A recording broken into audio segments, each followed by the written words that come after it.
Hola, ¿qué tal niños y niñas? Sean todos bienvenidos a esta semana número 24, semana en la cual estamos dando estreno a este proyecto mensual número 4 y el día de hoy vamos a revisar la actividad número 2 de esta semana del 16 al 20 de noviembre.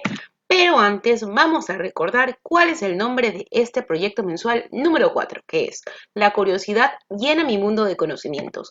De la misma forma, recordemos que este proyecto se compone de 4 semanas y que esta semana, del 16 al 20 de noviembre, nos encontramos en la semana número 1, reconocer y valorar nuestra historia.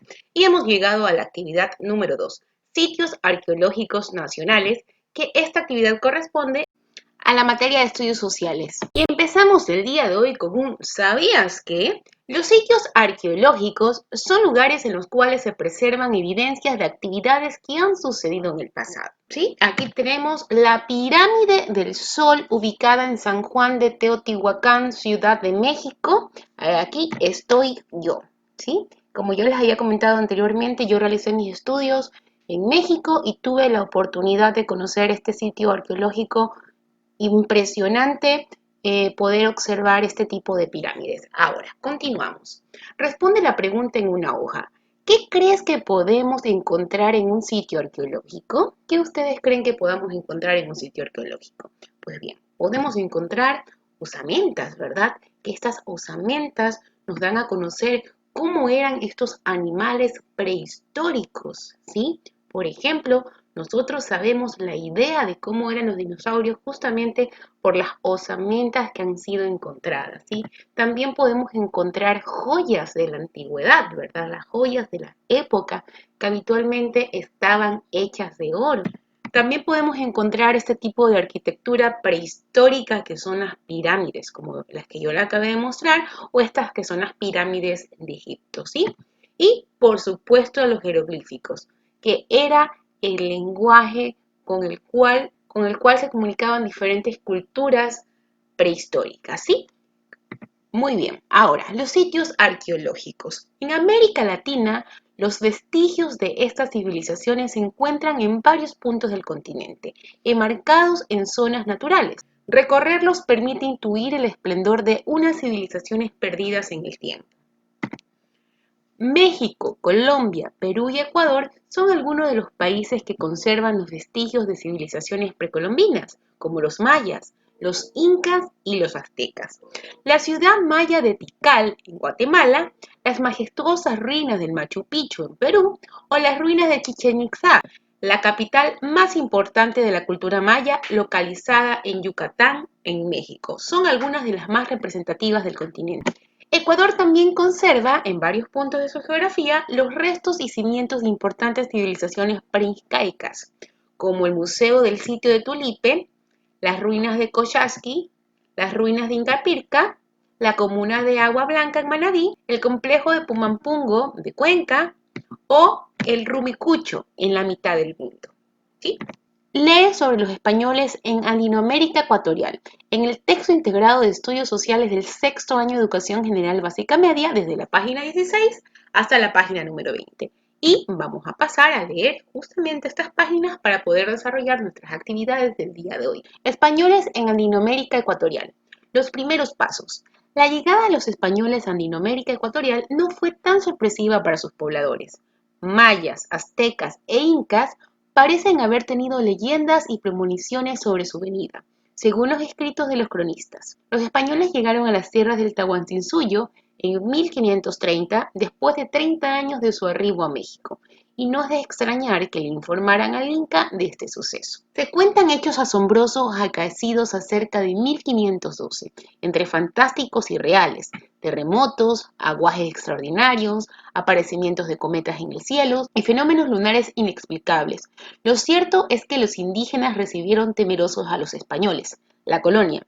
Se conoce con el nombre de colonia o época colonial al periodo histórico americano de aproximadamente 4 siglos durante los cuales la cultura europea fue infiltrándose en la americana, desplazando, aunque no totalmente, las características indígenas.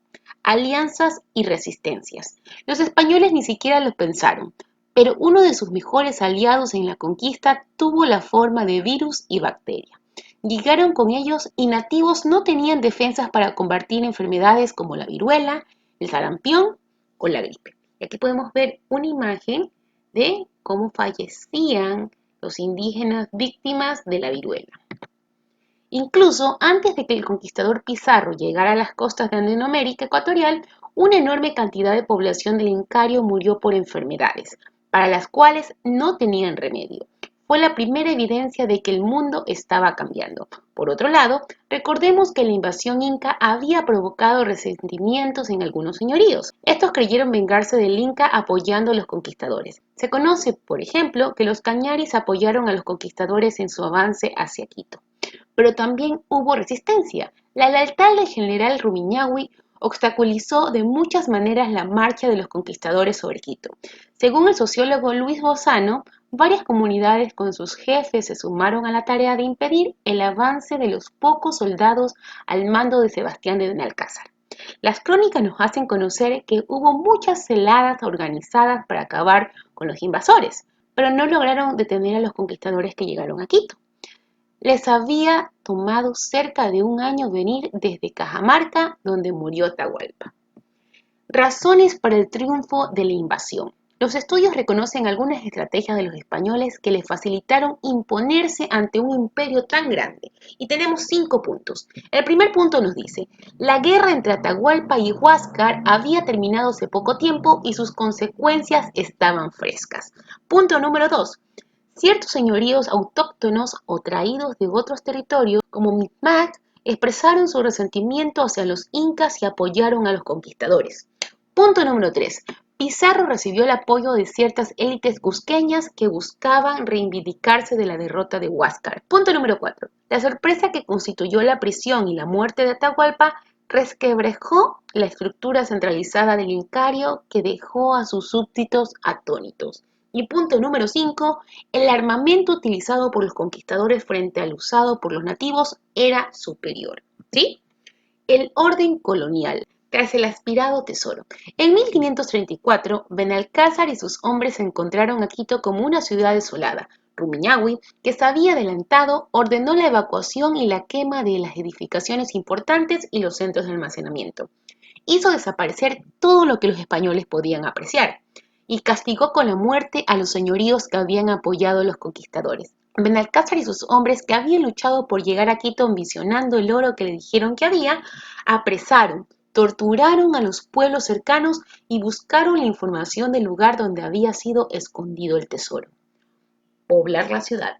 Uno de los primeros actos que cumplían los españoles al conquistar un lugar era fundar una ciudad y así tomar posesión de un territorio.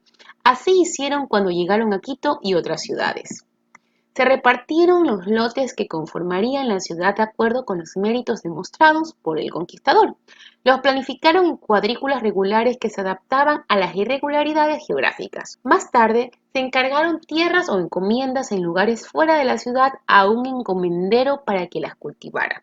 También se encargaba a los indígenas que poblaban esas tierras. El encomendero y su familia tenían la tierra durante su vida y podían dejarla en herencia. A cambio del trabajo que hacían los indígenas, el encomendadero les instruía en la fe católica con la ayuda de sacerdotes. La sociedad colonial. La sociedad en la colonia era jerarquizada y diferenciada a la población por su origen étnico. En el sector privilegiado estaban los funcionarios españoles de las instituciones coloniales, los encomendaderos y el clero, así como los criollos que eran hijos de españoles nacidos en América. Más abajo en la escala social estaban los profesionales y pequeños comerciantes. Le seguía la plebe, la mayor parte de la población urbana, constituida por un grupo multiétnico en el que se incluía a los hijos de españoles e indígenas llamados mestizos. Este grupo tenía a su cargo labores artesanales y agrícolas. Debajo de ellos estaban los indígenas. Tenían leyes especiales y estaban vinculados con el trabajo como mitayos en las minas, encomiendas y talleres de tejidos, llamados obrajes. Vivían en pueblos y comunidades propias. A pesar de no ser los más numerosos, la base de la pirámide social la ocuparon las personas esclavizadas que fueron traídos después de la conquista a la fuerza desde África para trabajar en toda América, como veremos más adelante. Y bueno, a continuación vamos a ver la pirámide de las clases sociales en esta época de la colonia. Como acabamos de leer, en primer lugar se encuentran los españoles, ¿sí? Después vienen los criollos, seguido de los mestizos, mulatos, zambos, después los indígenas y hasta la base, los africanos y sus descendientes. La República de Blancos y la República de Indios. Para seguir un orden, el Estado colonial se dividió en la República de Blancos y una República de Indios. La clasificación respondía al origen étnico de las personas. A los indios se los consideraba como menores de edad que debían ser cuidados, guiados y protegidos. Esta separación en repúblicas suponía leyes, derechos y obligaciones especiales y el uso de espacios diferentes. Así, los que pagaban tributo eran los indígenas y se esperaba que los blancos no ingresaran a sus poblaciones.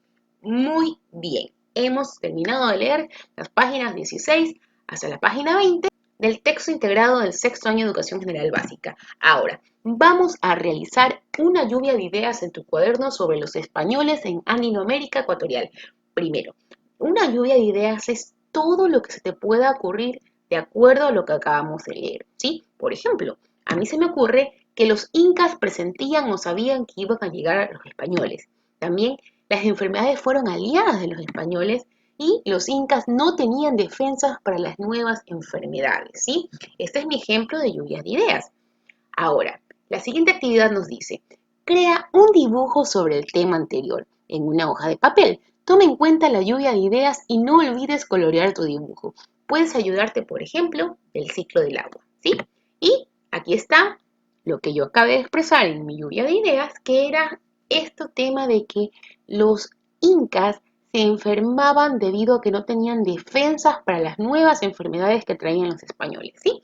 Ahora, tú crea tu lluvia de ideas acerca de los temas que más te parecieron interesantes sobre las lecturas desde la página 16 hasta la página 20 del texto integrado del sexto año de Educación General Básica y represéntalo mediante un dibujo, ¿sí? Perfecto.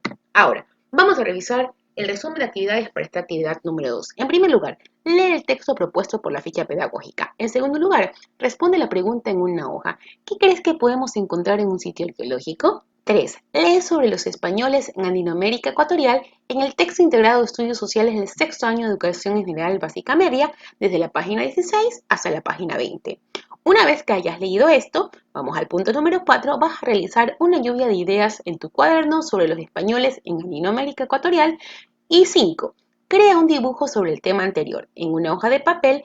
Toma en cuenta la lluvia de ideas y no olvides colorear tu dibujo. Puedes ayudarte del ejemplo, el ciclo del agua, y recuerda guardar todas estas actividades en tu portafolio, ¿sí? Muy bien, niños y niñas, esto ha sido todo por el día de hoy. Acabamos de revisar la actividad número 2 de esta semana del 16 al 20 de noviembre con este proyecto mensual número 4 que tiene como nombre La curiosidad llena mi mundo de conocimientos. Si este video te ha gustado, dale me gusta y suscríbete a mi canal. Y te recuerdo que también tengo un canal adicional que también lo estamos estrenando que trata acerca de cuentos de terror de la literatura universal, ¿sí? Deseo que tengas un excelente día, te mando un abrazo muy fuerte y nos vemos en un próximo video. Chao, chao.